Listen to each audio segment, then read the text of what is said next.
Por séculos, o veneno foi um método comum de assassinato, remontando ao Império Romano. Ele voltou a ganhar popularidade na Europa medieval e novamente do século XVIII até o século XX. Frequentemente, é um método preferido por mulheres, que têm 7 vezes mais chances de cometer assassinato por envenenamento do que os homens.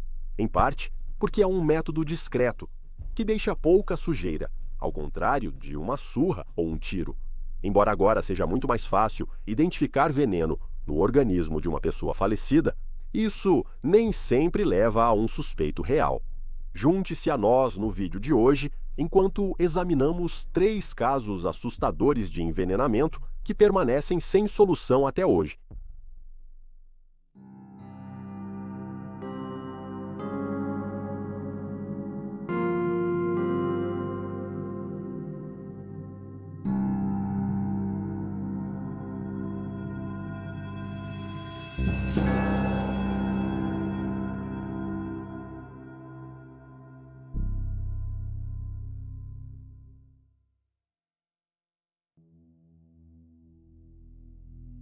Urui Khan Aruj Khan, 46 anos, era um imigrante indiano que vivia em Chicago desde os anos 1980, descrito por sua esposa, Shabana Ansari, como um viciado em trabalho e um homem generoso. Aruj construiu uma vida brilhante para si mesmo nos Estados Unidos, abrindo sua primeira lavanderia em 2004 e expandindo seus negócios nos anos seguintes. Após prosperar nos negócios, ele abandonou o vício em jogos de azar, principalmente na loteria, e comprou vários imóveis para alugar. Mas tudo mudou para Aruj e seus entes queridos quando ele decidiu comprar 2 bilhetes raspadinhas de $30 em um 7-Eleven em junho de 2012, apesar de ter prometido parar. Ao raspar seus bilhetes, ele gritou: "Ganhei $1 milhão!" Depois, ele escolheu um pagamento único de cerca de $60 mil ou $425 mil líquidos. Illinois exige que a maioria dos ganhadores de bilhetes participe de uma coletiva de imprensa para comprovar o pagamento dos prêmios pelo Estado. Aruj foi com sua esposa e filha receber seu cheque gigante e posar para fotos. O evento teve pouca participação, mas todos disseram que o homem de 46 anos estava muito animado com o prêmio. Prometendo doar para o Hospital de Pesquisa Infantil St. Jude e investir parte do dinheiro em seu negócio, ele afirmou: "Ganhar na loteria significa tudo para mim." Naquela noite, ele jantou com sua esposa, sua filha e seu sogro. Apenas algumas horas depois, porém, ele seria levado às pressas para o hospital. No dia seguinte, foi declarado morto.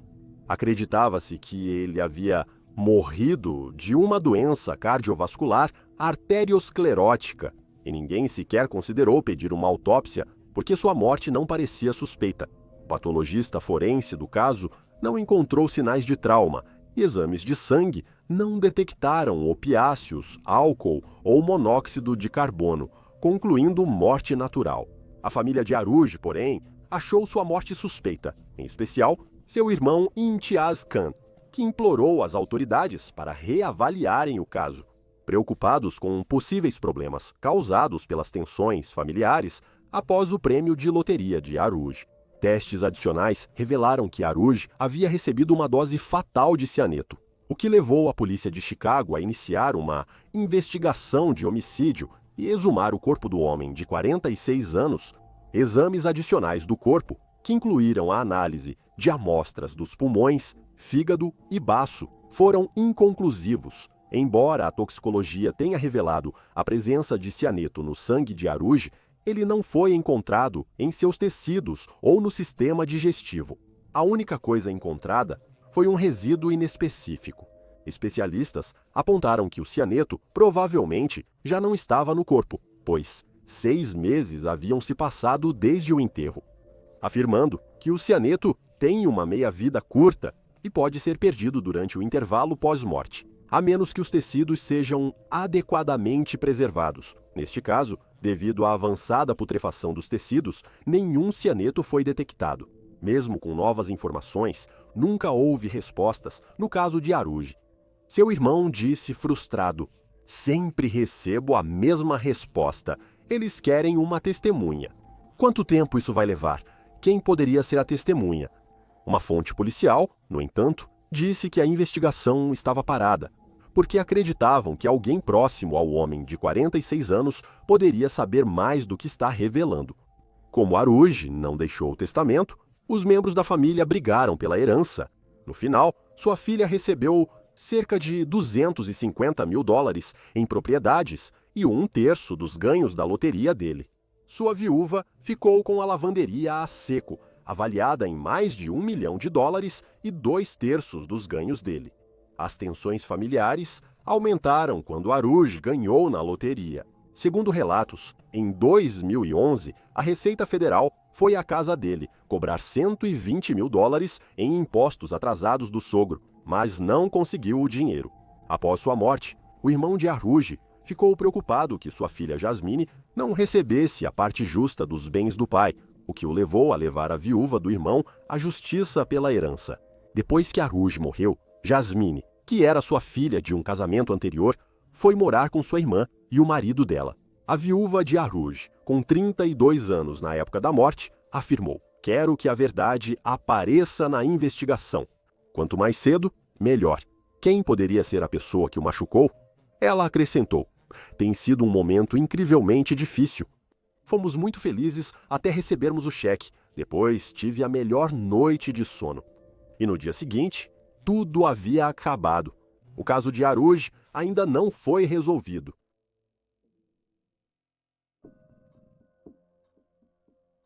Os assassinatos voodoo de St. Croix. Na noite de 18 de novembro de 1988, as autoridades da ilha de St. Croix foram chamadas para atender a um pequeno acidente de trânsito. Uma moradora local, chamada Radha Maharaj, foi a vítima do crime, aparentando ter sofrido ferimentos internos. Ela foi rapidamente levada ao hospital, mas morreu no caminho. Naquela mesma noite, a cerca de 25 quilômetros do acidente de trânsito, o corpo de um homem foi encontrado. Assustador. O homem era o marido de Hadar, Krishnadath. As roupas de ambos estavam encharcadas de água do mar, e foi descoberto que os dois haviam sucumbido ao envenenamento por cianeto. Adicionando ainda mais mistério às mortes, estava o fato de que cerca de $25 mil em dinheiro que o casal supostamente havia pegado emprestado estava desaparecido. O envenenamento por cianeto na ilha era raro, mas as mortes dos Maharajas elevaram o número para 5 desde 1984. Como o veneno era pouco usado, investigadores suspeitaram que as 5 mortes estavam ligadas e talvez relacionadas a rituais de voodoo ou obeah.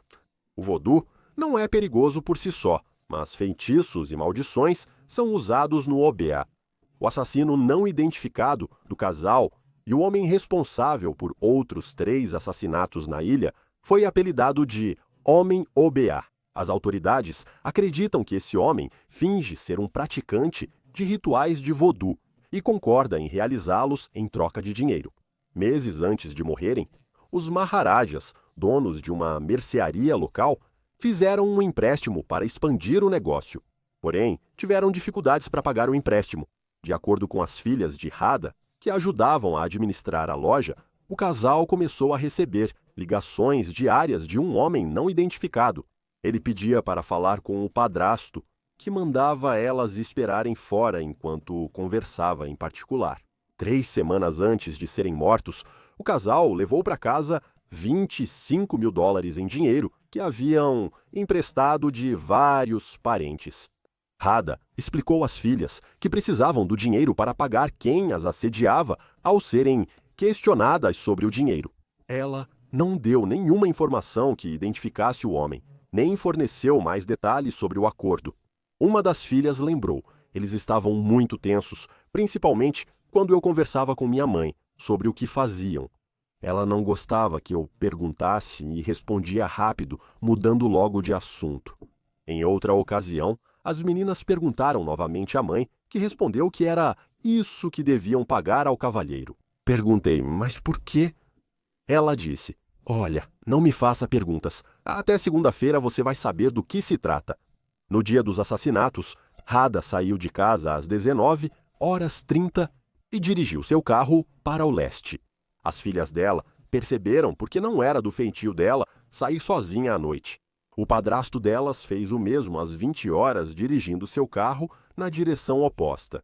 Os acontecimentos das próximas horas são incertos. Até às 21h30, o veículo de Radha foi visto perto de uma praia, deslizando sem ninguém ao volante. Quando as autoridades chegaram, Radha estava inconsciente e quase morrendo. Krishnandath, por sua vez, foi achado usando apenas calças. A princípio, suspeitou-se de suicídio devido ao negócio e à situação financeira difíceis. Quando os resultados indicaram que o casal morreu por envenenamento por cianeto, ficou evidente a ligação com mortes anteriores pelo mesmo motivo. O envenenamento inicial foi em 1984. Haig César, de 38 anos, foi encontrado morto em seu carro em 24 de maio. A autópsia concluiu envenenamento por cianeto. Durante a investigação, as autoridades descobriram que, nas semanas que antecederam sua morte, Haig havia se conectado com um homem desconhecido que lhe disse que havia potes de moedas escondidos em sua propriedade. Ele disse que espíritos guardavam os potes e que poderia ajudar a se livrar deles. Isso custaria a Haig $10.000.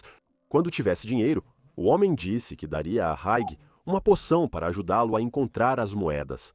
A polícia suspeita que essa poção continha o cianeto que matou Haig. Sua esposa explicou depois.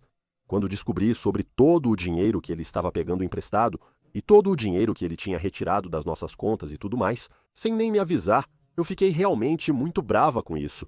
Fiquei chocada no geral, simplesmente chocada que ele teria levado as coisas tão longe. O segundo envenenamento foi 2 anos depois, em 1986. Edsel, Striden e Carmen Torres, como os Maharajas, eram pequenos empresários com um bar local e haviam feito um empréstimo recente. Edsel e Carmen pegaram um empréstimo em dinheiro de $54 mil. No dia 13 de setembro, eles entraram no carro e foram embora. Cerca de 3 horas depois, Carmen foi achada morta, a 800 metros do local onde Radha estava. Em 1989, seu parceiro foi achado em um caminhão numa praia próxima. Carmen e Edsel morreram por envenenamento por cianeto e seus $54 mil sumiram. Pouco progresso foi feito nos casos desde os anos 1980. Os crimes seguem sem solução e o autor ainda está foragido. As autoridades só sabem disso sobre ele. Ele tem forte sotaque francês das Índias Ocidentais. Eles disseram que ele provavelmente viaja pelos Estados Unidos da América e pelo Caribe.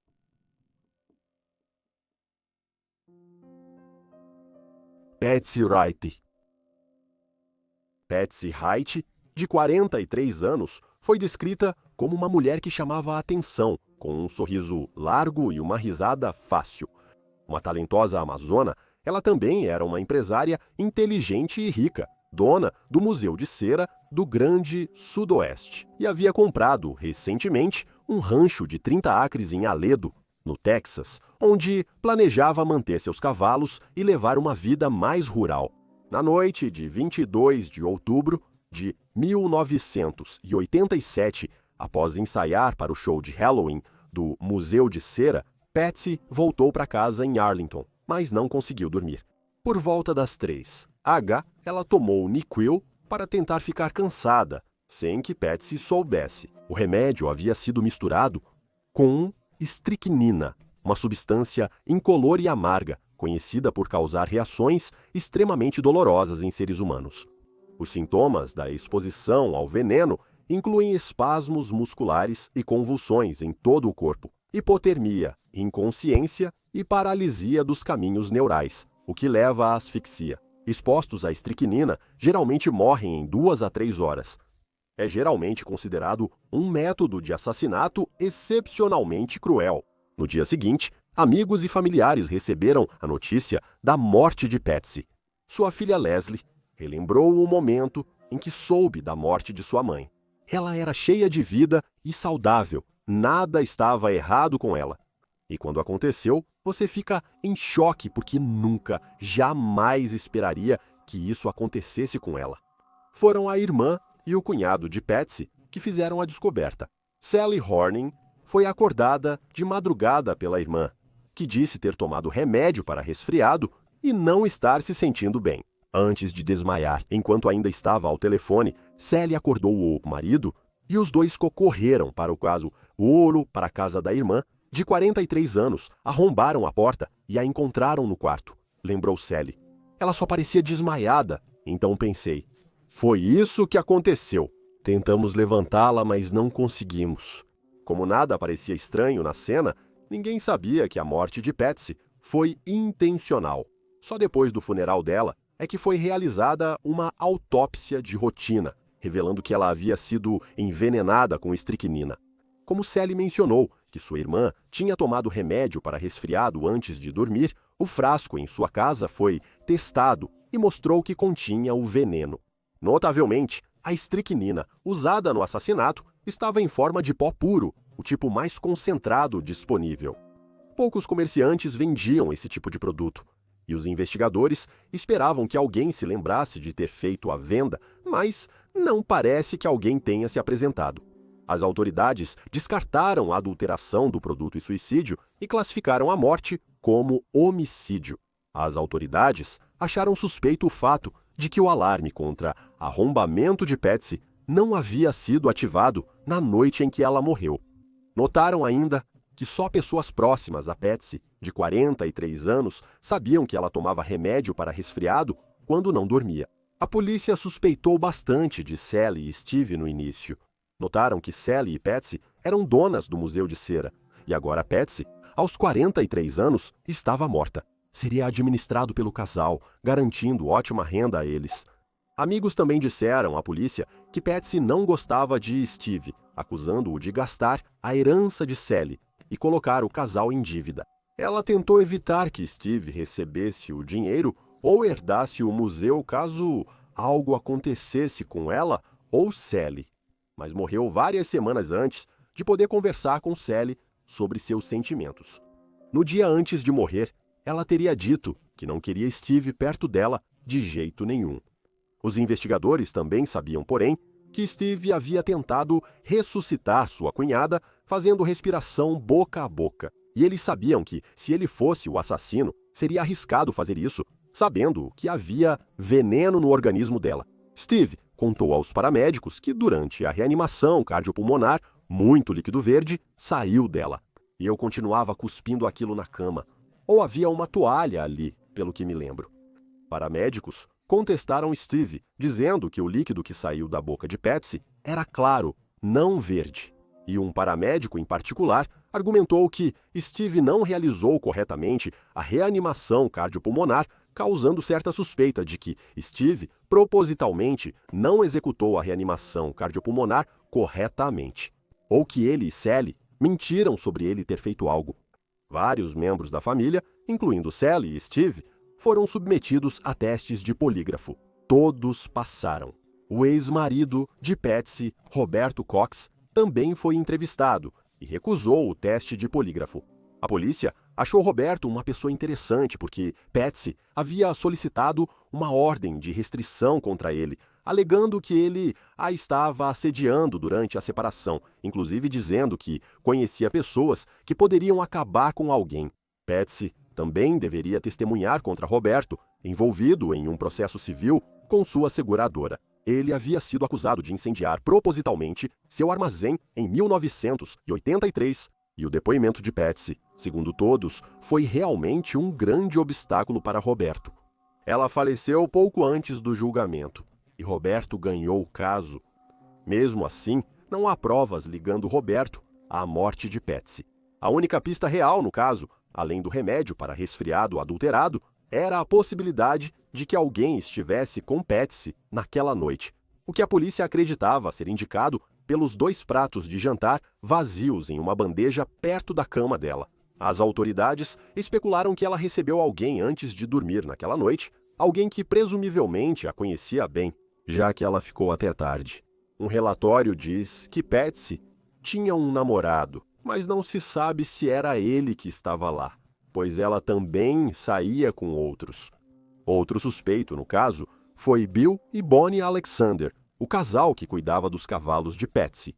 A família dela suspeitou do casal quando descobriu que os cavalos estavam no nome deles e não no de Patsy, e que eles receberam um cheque de Patsy no dia anterior à sua morte. Os Alexanders declararam $4.000, apesar de um amigo lembrar que perguntaram a Patsy sobre cheques pendentes.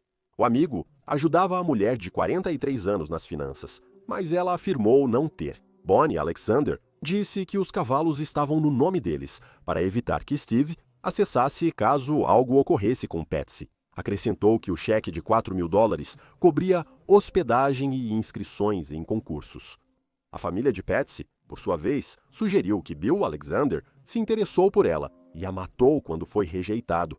Não está claro por que eles pensam isso, já que não há nenhuma evidência que apoie essa teoria. Não há evidência de que o relacionamento deles fosse mais que profissional. A única coisa que os investigadores conseguiram pensar que teria uma possível ligação com os Alexanders é que a estricnina às vezes era usada para tratar cavalos.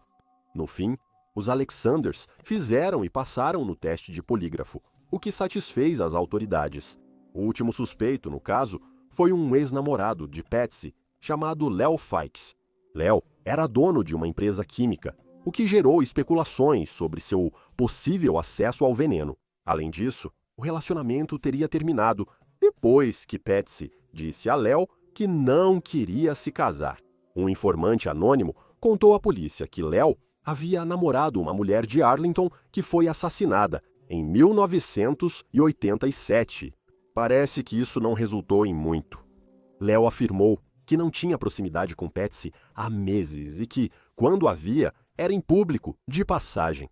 Os investigadores concluíram que a empresa de Leo não produzia nem tinha acesso à estricnina, e ele foi aprovado no polígrafo.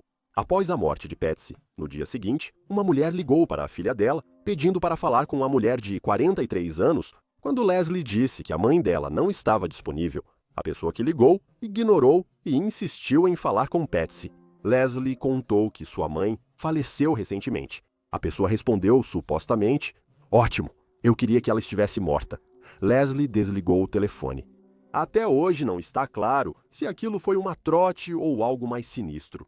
O Museu de Cera de Patsy e Sally foi destruído por um incêndio em 1988.